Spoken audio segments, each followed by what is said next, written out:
Question 1. In the context of early pregnancy, is Mrs. Hartman present with a suspected pregnancy based on a missed period? During her ultrasound examination at 6 weeks gestation, a small gestational sac with a yolk sac is visualized. However, no fetal pole is seen. What should be the most appropriate next step in managing this case? A. Schedule another ultrasound in 2 weeks to reassess for fetal development. B. Immediately refer for a Doppler study to check for fetal heart activity. C. Perform a blood test for ECG levels and monitor trends over the next few days. D. Advise the patient that the pregnancy is likely non-viable due to the absence of the fetal pole. Answer. Correct answer A. Schedule another ultrasound in 2 weeks to reassess for fetal development. Explanation. In early pregnancy, it is common to not see a fetal pole at 6 weeks gestation, especially if the pregnancy is not exactly dated. The presence of a yolk sac is a positive sign, and further observation is appropriate. The absence of a fetal pole does not immediately indicate a non-viable pregnancy, and it is important to follow-up imaging in 1-2 weeks as fetal development progresses. Blood tests may be useful in monitoring ECG trends, but are not definitive without further imaging. Doppler studies are typically not indicated until later in pregnancy. Question 2. Mr. Williams, an obstetrician, is reviewing an ultrasound report of a 32-week pregnant patient who has been diagnosed with fetal growth restriction (FGR). The report notes a significant discrepancy in the estimated fetal weight (FWER) based on the AC, abdominal circumference, and BPD, biparietal diameter. What is the most likely reason for this discrepancy? A. Incorrect gestational age estimation due to improper measurement of fetal structures. B. Abnormal fetal positioning that affects measurements, particularly of the AC and BPD. C. Maternal hypertension affecting the accuracy of fetal biometric measurements. D. The presence of oligohydramnios, which can alter fetal biometry. Answer.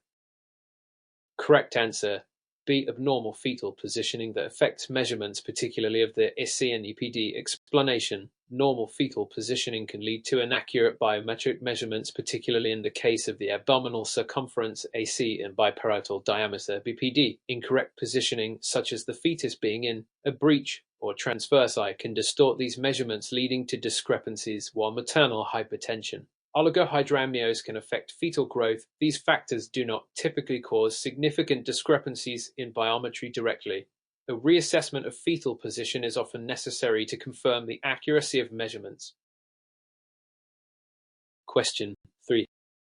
Given the circumstances of a 28-year-old patient at 12 weeks gestation with a family history of Down syndrome, the obstetrician orders a first trimester screening that includes nuptial translucency (NT) measurement. The NT measurement comes back as 3.5 millimeters.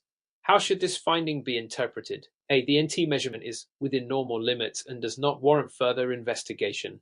B. The NT measurement is elevated and may indicate an increased risk for chromosomal abnormalities, warranting further testing. C. The NT measurement is high enough to suggest a definitive diagnosis of Down syndrome.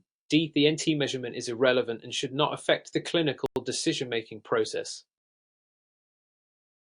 Answer. Correct answer. B. The NT measurement is elevated and may indicate an increased risk for chromosomal abnormalities, warranting further testing. Explanation. A nuptial translucency (NT) measurement of 3.5 millimeters at 12 weeks gestation is considered elevated and suggests an increased risk for chromosomal abnormalities, including Down syndrome, trisomy 21. While it does not confirm a diagnosis, it should lead to testing such as non-invasive prenatal testing, NIT, or diagnostic testing, amniocentesis, or CVS, to better assess the risk of genetic anomalies. An NT greater than 3 millimeters is considered abnormal, especially in the context of family history. Question 4. During the process of assessing the placenta in a routine ultrasound at 20 weeks, the placental location is found to be low-lying, reaching the internal cervical OS. The patient is asymptomatic, and there is no evidence of bleeding. What is the most appropriate management approach for this condition? A. Immediate delivery via cesarean section is recommended due to the low-lying placenta. B. Recommend bed rest and avoidance of strenuous activities until the placental location changes. C. Schedule a follow-up ultrasound at 28 weeks to reassess the placental position. D. Advise the patient to refrain from sexual intercourse for the duration of the pregnancy. Answer. Correct answer. C. Schedule a follow-up ultrasound at 28 weeks to reassess the placental position. Explanation. A low-lying placenta in early pregnancy, particularly around 20 weeks, can often resolve as the uterus grows. It is important to reassess the placental location around 28 weeks gestation, as many low-lying placentas will move away from the cervix, reducing the risk of complications like placenta previa. Immediate delivery is not warranted unless there are signs of placenta previa later in pregnancy or other complications like bleeding. Bed rest and avoiding sexual intercourse are not routinely recommended in the absence of bleeding or other concerns. Question 5.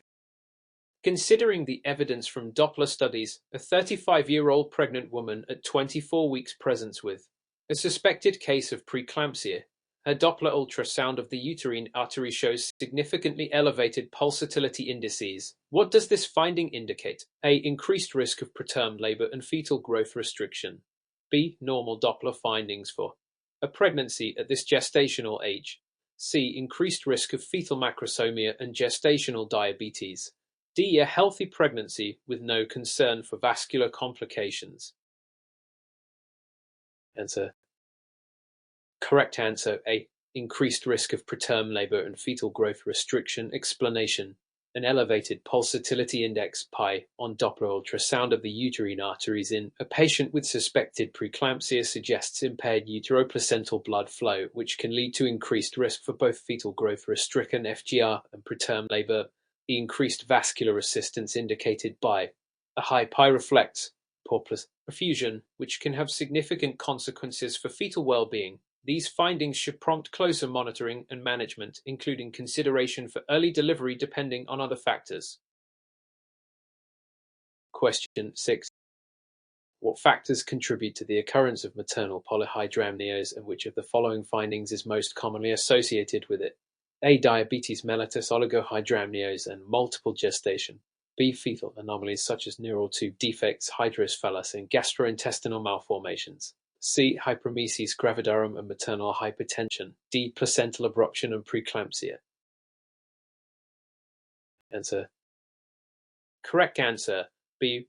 Fetal anomalies such as neural tube defects, hydrocephalus, and gastrointestinal malformations. Explanation. Polyhydramnios, or excessive amniotic fluid, is most commonly associated with fetal anomalies that interfere with swallowing or gastrointestinal function. Neural tube defects, hydrocephalus, and gastrointestinal malformations, such as esophageal atresia, can lead to the inability of the fetus to swallow amniotic fluid, resulting in an accumulation of fluid. Diabetes mellitus can contribute to polyhydramnios as well, but the presence of fetal anomalies is a more direct and significant cause. Oligohydramnios, on the other hand, refers to insufficient amniotic fluid. Question 7. In terms of genetic syndromes, a 34-week fetus is found to have a cleft lip on routine ultrasound. The obstetrician suspects a chromosomal abnormality. Which of the following syndromes is most commonly associated with cleft lip and palate? A. Turner syndrome. B. Down syndrome. C. Patau syndrome. D. Edwards syndrome. Answer. Correct answer. B. Down syndrome. Explanation. Cleft lip and palate are frequently seen in association with chromosomal abnormalities, particularly Down syndrome, trisomy 21. This condition is characterized by an extra copy of chromosome 21 and has a well-established association with craniofacial abnormalities, including cleft lip and palate. Patau syndrome, trisomy 13, and Edwards syndrome, trisomy 18, can also cleft palate, but Down syndrome is the most common chromosomal abnormality seen with cleft lip and palate. Turner syndrome, a condition affecting females, does not typically present with these facial anomalies. Question 8. From the perspective of Doppler ultrasound, a 28-week pregnant patient presents with a suspicion of fetal hypoxia. Upon performing a Doppler assessment of the middle cerebral artery (MCI), the results indicate a peak systolic velocity (PSV) above the 95th percentile for gestational age. What is the most likely implication of this finding? A. The fetus is at risk of fetal anemia and further testing or for Rh incompatibility should be considered. B. The fetus is at risk of fetal macrosomia and gestational diabetes should be investigated. C. The fetus is likely to have normal oxygenation and no further testing is necessary.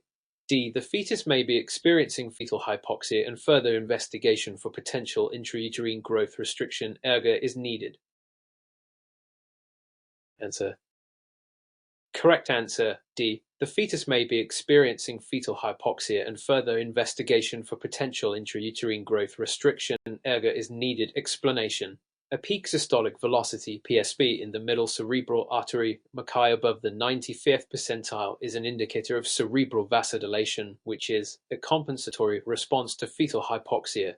This finding suggests that the fetus may be experiencing oxygen, which can lead to intrauterine growth restriction (ERGR). Further assessment and monitoring, including an assessment of umbilical artery Doppler and fetal biometry, are essential for determining the degree of hypoxia and guiding management. Question 9. Considering the development of the placenta, a patient at 32 weeks gestation presents with sudden onset of vaginal bleeding and pelvic pain. The ultrasound reveals a placenta previa. What is the most appropriate immediate management for this patient? A. Immediate delivery via cesarean section due to the risk of hemorrhage. B. Continuous monitoring of maternal vital signs and fetal heart rate with no immediate intervention. C. Intravenous magnesium sulfate administration to prevent preterm labor. D. Vaginal examination to assess the extent of bleeding. Answer. Correct answer A. Immediate delivery via cesarean section due to the risk of hemorrhage. Explanation. Placenta previa is a condition where the placenta covers the internal cervical os, leading to a significant risk of hemorrhage. In the case of bleeding and fetal distress, immediate cesarean section is the most appropriate management to avoid maternal and fetal complications. Vaginal examination should not be performed as it can provoke further bleeding. Magnesium sulfate may be used to prevent preterm labor, but in this scenario, the priority is managing the bleeding and ensuring safe delivery. Question 10. Demonstrated by recent studies, maternal age is a significant risk factor for certain pregnancy complications. A 40-year-old woman at 16 weeks gestation undergoes routine ultrasound screening. The sonographer notes that the nuptial translucency is within normal limits, but the woman remains concerned about the possibility of chromosomal abnormalities. Which additional tests should be offered to this patient? A. No further testing is necessary as the NT measurement is normal. B. Amniocentesis to rule out chromosomal abnormalities. C. Non-invasive prenatal testing (NIPT) to assess risk of fetal aneuploidy. D. Chorionic villus sampling (CVS) to detect genetic abnormalities. Answer. Correct answer C. Non-invasive prenatal testing (NIPT) to assess risk of fetal aneuploidy. Explanation. While the nuptial translucency (NT) measurement is within normal limits, advanced maternal age 40 years increases the risk of chromosomal abnormalities, including Down syndrome. Non-invasive prenatal testing (NIPT) is a highly accurate screening test for fetal aneuploidy and should be offered as a next step in this patient's care. Amniocentesis and chorionic villus sampling (CVS) are diagnostic tests, but NIPT is non-invasive, making it a preferable option before proceeding to invasive testing. Question 11. Considering the importance of ultrasound in early pregnancy assessment, which of the following is most indicative of a viable pregnancy in a 6-week gestation based on ultrasound findings? A. Visualization of a gestational sac without a yolk sac. B. Detection of a yolk sac with a small fetal pole. C. Visualization of a gestational sac and fetal pole with a heartbeat. D. Presence of a double decidual sign without fetal heartbeat. Answer.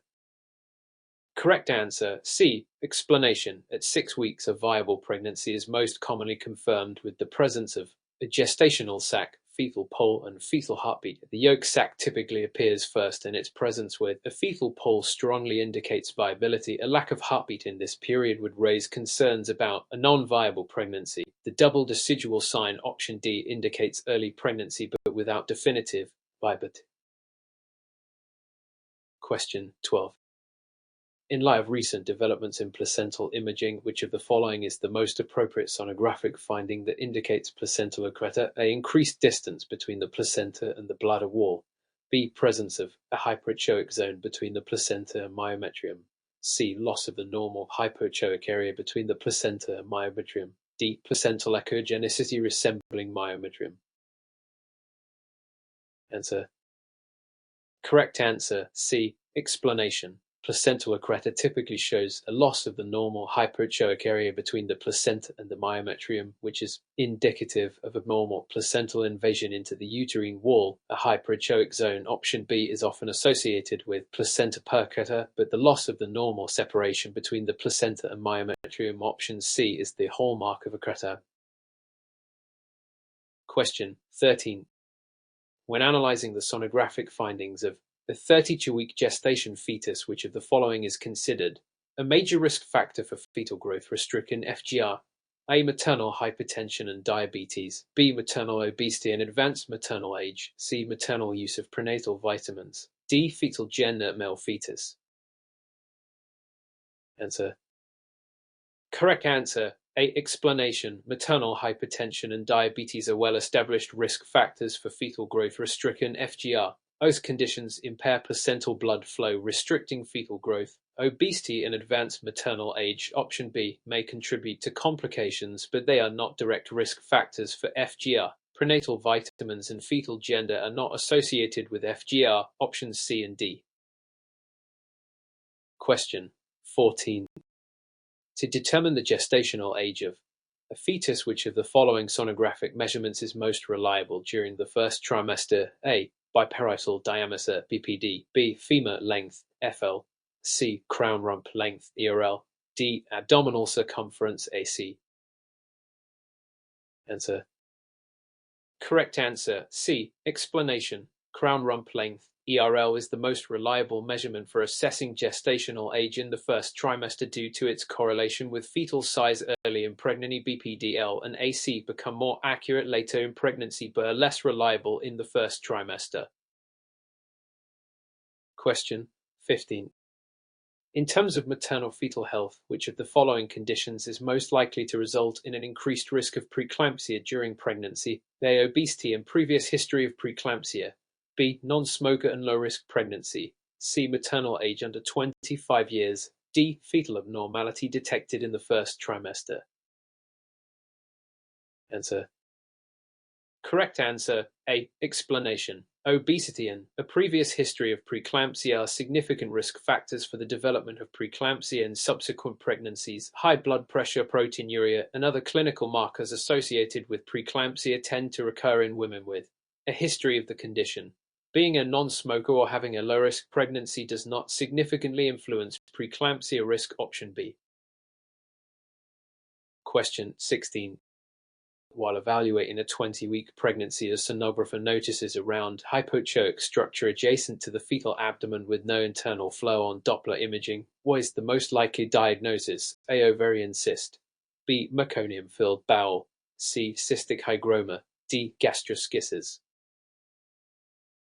Answer. Correct answer A. Explanation. An ovarian cyst is the most likely diagnosis, especially when it presents as a round hypoechoic structure without internal flow on Doppler imaging. Cystic hygroma, option C, would usually present with multiple cystic spaces and is not confined to one area. Meconium-filled bowel, option B, would be more associated with abnormal bowel findings, while gastroschisis, option D, would involve the herniation of abdominal contents outside the body. Question 17. Upon closer examination of a 34-week gestation fetus, which of the following findings would be most concerning for possible fetal macrosomia? A. Abdominal circumference greater than the 95th percentile.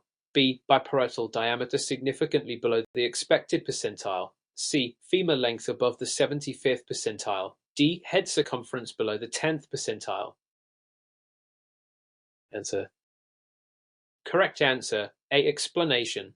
Fetal macrosomia is often suspected when the abdominal circumference AC exceeds the 95th percentile. This measurement is closely related to the amount of fat deposition in the fetal abdomen, which can indicate macrosomia. A small BD, option B, and a head circumference below the 10th percentile, option D, would suggest potential intrauterine growth restriction, not macrosomia. Question 18. In a case where a maternal blood pressure of 106 to 110 Hg is noted at 32 weeks, which of the following Doppler findings is most suggestive of fetal compromise due to maternal hypertension? A. Abnormal umbilical artery Doppler with absent or reversed end diastolic flow. B. Normal middle cerebral artery Doppler waveform.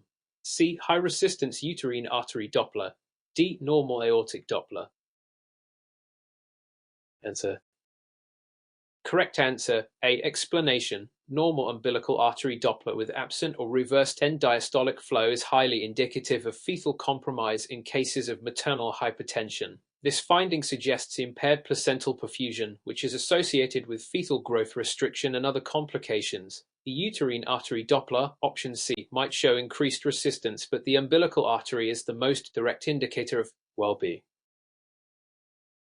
Question 19. During the process of an amniocentesis procedure at 15 weeks gestation, which of the following is the primary role of the sonographer? A. Inserting the needle into the amniotic sac. B. Ensuring the fetus is in a safe position for the procedure. C. Administering anesthesia to the patient. D. Interpreting the amniotic fluid results. Answer. Correct answer, B. Explanation. The sonographer's primary role during amniocentesis is to ensure the fetus is in a safe position and that the needle insertion is properly guided. The sonographer assists the physician by visualizing the fetal and placental location to avoid injury. The physician performs the needle insertion, while anesthesia administration and result interpretation are outside the sonographer's role. Question 20. Given the circumstances of a 28-year-old pregnant woman with no significant medical history who presents with lower abdominal pain and a positive urine pregnancy test, what is the most likely diagnosis in the absence of an intrauterine gestational sac on ultrasound at 5 weeks? A. Ectopic pregnancy. B. Spontaneous abortion. C. Monopregnancy. D. Normal pregnancy with early fetal development. Answer. Correct answer, A. Explanation. An ectopic pregnancy is the most likely diagnosis when a positive urine pregnancy test is accompanied by a negative intrauterine gestational sac at 5 weeks. The absence of the sac suggests implantation outside the uterus, typically in the fallopian tubes. A spontaneous abortion, option B, could present with bleeding but would generally not be diagnosed without fetal loss. Molar pregnancies, option C, show abnormal growth with a grey plaque appearance of tissue. An early fetal development, option D, would typically show a sac and yolk sac by 5 weeks. Question 21. A 10-week gestation scan reveals a cystic structure in the posterior neck region of the fetus. What is the most likely diagnosis? A. Encephalosal. B. Cystic hygroma. C. Meningosal. D. Nuptial translucency thickening.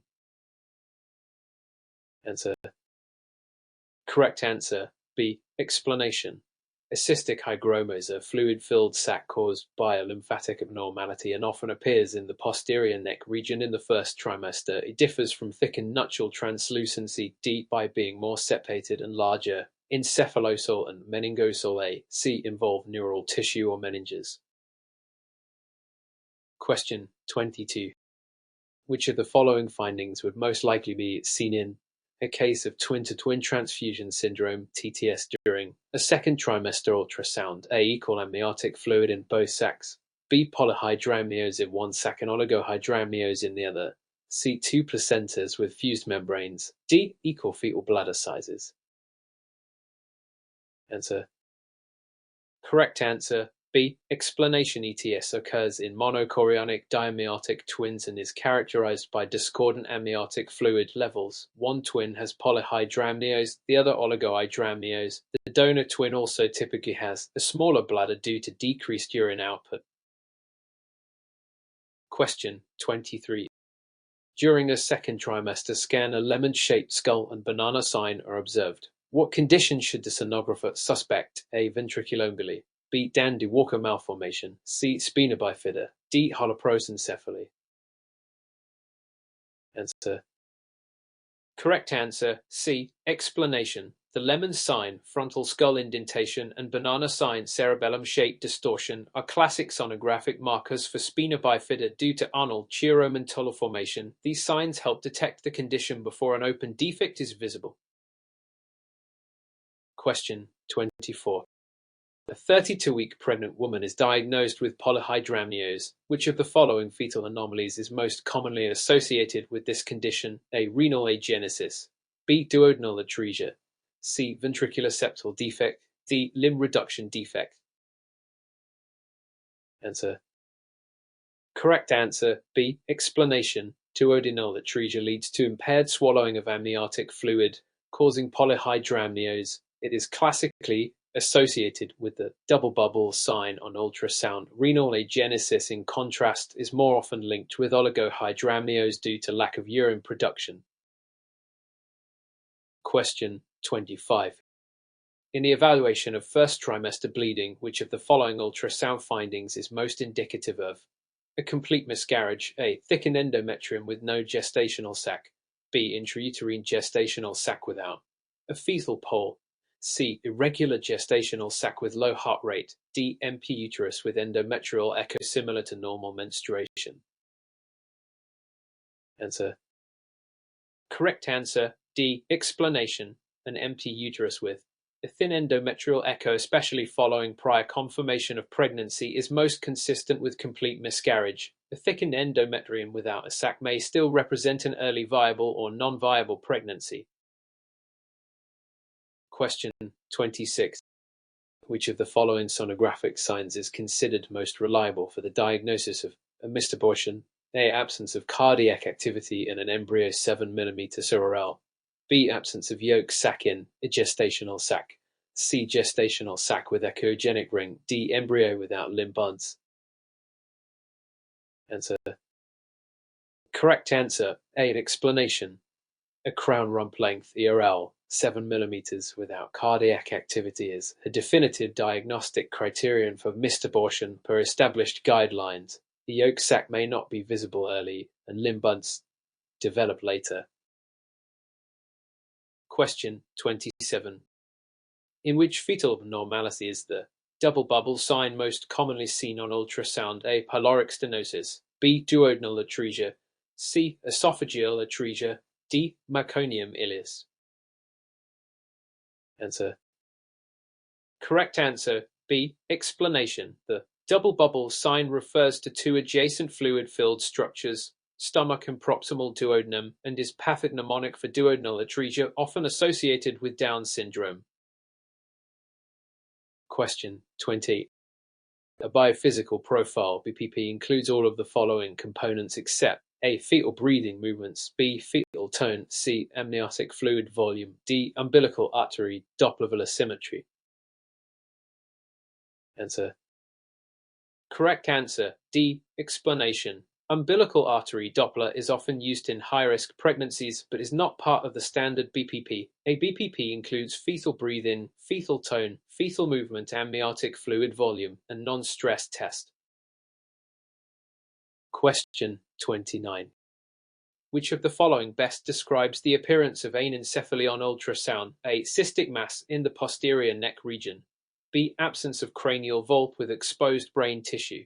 C. Enlarged echogenic kidneys. D. Dilated cerebral ventricles. Answer. Correct answer B. Explanation. Anencephaly is characterized by the absence of the cranial vault and presence of disorganized, exposed brain tissue, area cerebrovasculosa. It's detectable as early as the late first trimester. Question 30. Which uterine anomaly is most associated with first trimester pregnancy loss and recurrent miscarriage? A. Bicornuate uterus. B. Septate uterus. C. Arcuate uterus. D. Didelphes uterus. Answer. Correct answer B. Explanation. A septate uterus has a fibrous midline septum with poor vascularity, making implantation difficult and increasing the risk of miscarriage. It's the most common and most clinically significant uterine anomaly for early pregnancy loss.